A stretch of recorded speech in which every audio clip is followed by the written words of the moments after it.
High, আসসালামু আলাইকুম। কি অবস্থা সবাই, কেমন আছেন? আলহামদুলিল্লাহ, আমিও অনেক ভালো আছি। ছাদ বাগান থেকে আমি আলামিন আপনাদের পাশে আমাদের ছাদ বাগানে কি কি আছে সেটা আপনাদেরকে তুলে ধরবো। আপনারা ধৈর্য ধরে পাশে থাকবেন। যদি ভালো লাগে একটু লাইক, একটু কমেন্ট করে যাবেন। আপনারা কিছু যদি বলার মানে সাধারণ তাকে একটু জানাবেন কমেন্টে। সেভাবে করবো। মাশাআল্লাহ, সবচেয়ে সুন্দর একটা জিনিস দেখায় আপনাদেরকে। আমাদের ছাদ বাগানের এটাই সবচেয়ে অনেক সুন্দর ফুল। এই ফুলটা অনেক ভালো লাগে, এটা সারা বছরই হয়। এই ফুলটা অনেক সুন্দর, আপনারা দেখেন দেখেন এই ফুলটা মাশাআল্লাহ অনেক সুন্দর, মানে এত সুন্দর লাগে বলার মতো না। অনেক সুন্দর ফুল, মানে এই ফুলটা দেখলে মানে ছাদে সাজবি ফুলটা দেখি না, আমার কাছে অনেক ভালো লাগে। অনেক মানে এত সুন্দর ফুল আমি আর কখনো দেখি না। এটা সবসময় ফুল থাকে, আলহামদুলিল্লাহ অনেক ভালো লাগে। এটা আরেকটা ফুল, আরেকটা জাত আছে, সেই জাতটা দেখায় একদম সাদা।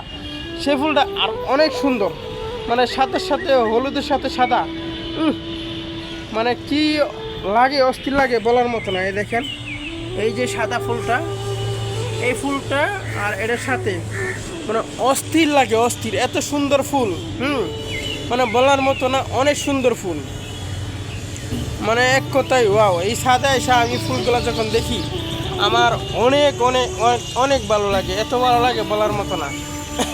মানে এত সুন্দর ফুল। আর ছাদে আছে অনেক জাতি আছে, লেবু আছে, এই আনারের গাছ আছে, অনেক জাতের গাছ আছে। আসলে ছাদ বাগানে অনেক জায়গা খালি আছে, কি কি গাছে লাগানো যায় আপনারা একটু জানাবেন এই কমেন্টে। এই ছাদে কত সুন্দর সুন্দর করা লাগলে মানে কি কি করা লাগবে সুন্দরের জন্য আপনারা একটু কমেন্টে জানাবেন। আমি সঠিক তো জানি না, মানে ছাদ বাগানে কী দিয়ে এত সুন্দর করে সাজানো যায়, সেই জিনিসটা আপনারা একটু জানাবেন কমেন্টে প্লিজ। সবাই ভালো থাকবেন, সুস্থ থাকবেন। আল্লাহ হাফেজ।